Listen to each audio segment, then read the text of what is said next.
This is some bad joke. Juror number 2, take your seat. Why don't you bang that thing at her? The lady holds us up for 24 hours and the best she can come up with is a cop that's been around the entire time? Can you shut him up? No, there's nothing I can do. Juror number 2, this is your final warning. I can make him sit down if you want me to, Your Honor. Stay out of this. She's wasting all of our time. The prosecutor's got diddly squat and she knows it. She's lost this case, Judge, but she's going to drag it out to the bitter end and make the rest of us suffer right along with her. Juror number 2, you're relieved of your duties, and I'm ordering you to be locked up for contempt. What? For how long? Till I feel like letting you out. First alternate will take your place. Bailiff, please escort juror number 2 to the lockup. Anyone else wish to register a complaint at this time? Sorry, man. I went as long as I could, but this is a load of crap. Let's go, sir.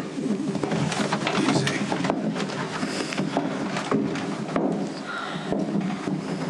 We're screwed because he was a sure vote, right? Yeah. Can you get a mistrial? Anything? And go through this whole thing again? I don't think you want that.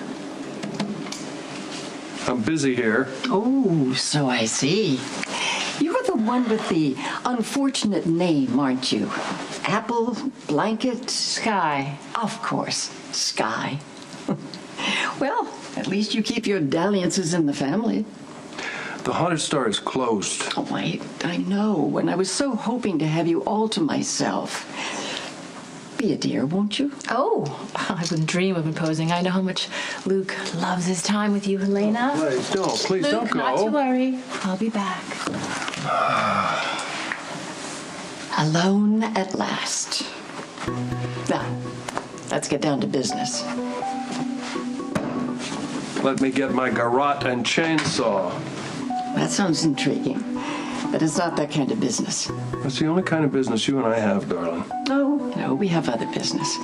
You can't expect me to extricate that little tramp Elizabeth from Lucky's life all by myself. When I was little, I used to sneak into my mother's tall boy and borrow her jewelry. I felt like a princess. It wasn't until I grew up that I realized most of it was plastic and glass. Talk about bursting my bubble. That one doesn't work for you. Try this. There you go. The jewelry doesn't have to be genuine as long as the woman is. Don't you agree, Detective? Well, my dad always taught me from an early age never to voice my opinion about a woman's appearance except to say that she looks beautiful. Your father sounds like a wise man. Or a player. He was both. And which are you? Wise or a player? No, I'm afraid I'm not much of either. Well, if you question your wisdom, you're probably wiser than most. Well, what about you? Sadly, I'm not a player. Anymore. But I'm reeking with wisdom. Just look at my prognosis. It seems like the minute they say you're terminal, you become a flippin' oracle. Not every prognosis is accurate. You know that. Now, we're going to let you get back to your creations, and we'll be on our way. We'll see you soon, Shirley. I'll try to define the meaning of life next time.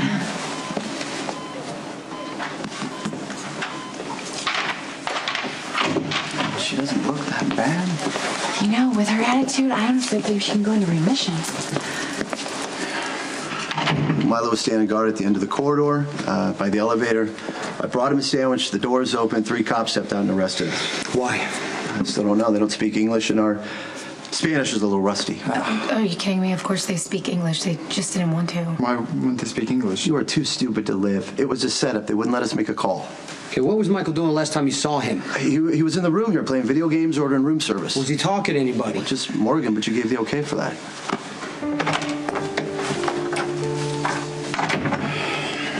One of the bellhops saw Michael leave the hotel last night, around 10 p.m. Was he by himself? No. He was with a man. Late 20s, brown eyes, shaggy brown hair, muscular build. It's Dante. So Claire Walsh called me after Carly testified. Said if we don't get Michael on the stand, we're gonna lose. So how'd you find him? I got Morgan to talk about how much he misses his brother. Then it spilled that they'd moved into this place called the Copa del Oro. Nice, huh? He's my brother who trusted me. Don't let yourself feel bad about that. Oh, it's easy for you to say the whole flight down there. I kept telling myself that bringing Sonny to justice was what was best for Morgan and Michael. That whatever pain they were going to go through because of it would be worth it. But then I get there, I find Michael, and I find out he's telling me he killed Claudia. Well, we don't know for certain that he's telling the truth. He could be protecting Sonny. He's got a shirt with blood on it. He says it's the shirt he wore the night he hit Claudia.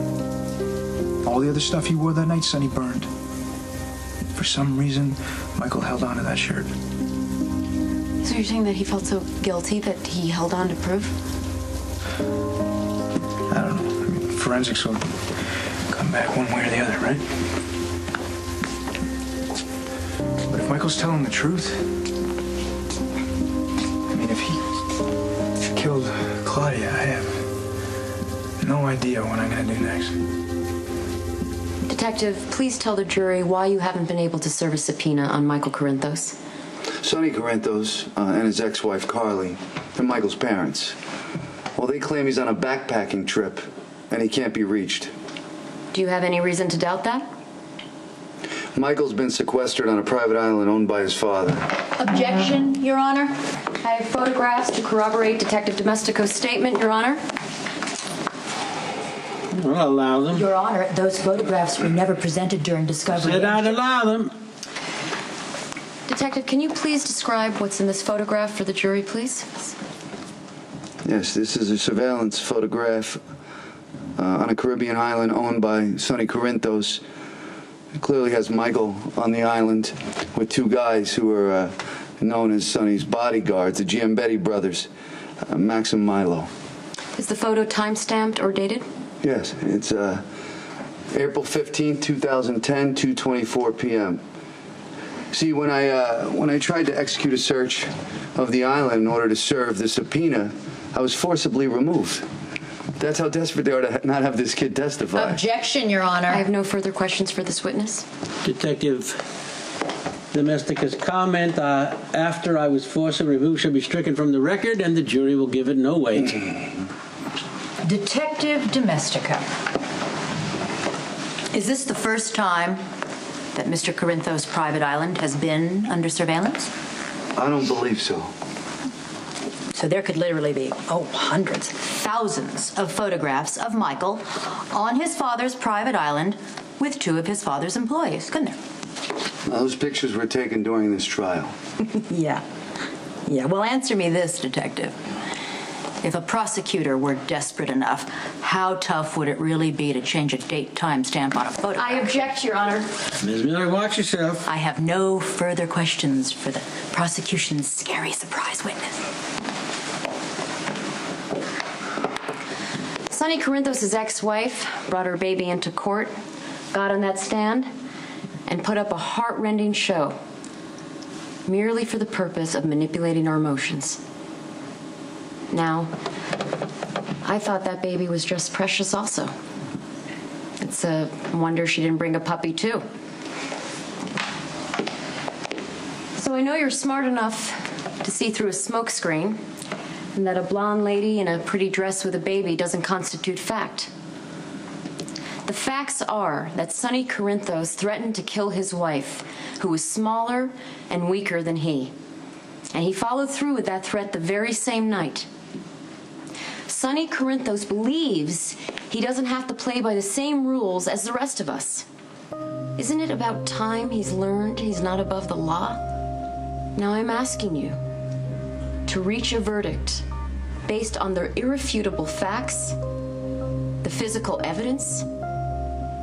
I am asking you to find Sonny Corinthos once and for all guilty of murder.